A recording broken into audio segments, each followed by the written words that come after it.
става, бе? Абе, ти си маняк, бе, 7, без 10 в неделя сутринта, какво става тук, бе? Абе, ти акъл имаш, аз сега се нанасям, а съседите вече събират подпис към изселят. Какво дупчи?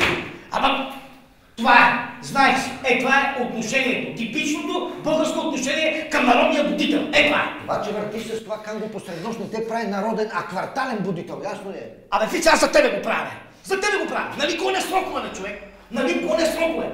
Дядо ми Цветко. От Цветунчи, нали? Да, благодаря ти. Да, той казваше така. Рано пиле, рано го хранят. И се... Рано с рани издобива, казвам ти. Върти с това канго, пусни го към 11 часа. Ясно ли? Ще стане 6. Ако не стане 6, нали знаеш какво ще стане? Да. Чакай да Фица.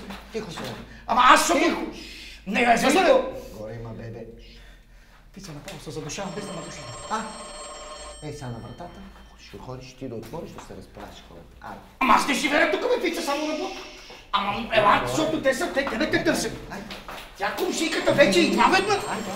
Ама тя вчера се разправяше. Айде. Фица, моля те, не може да се разправя с тя. Айде, ти казваме.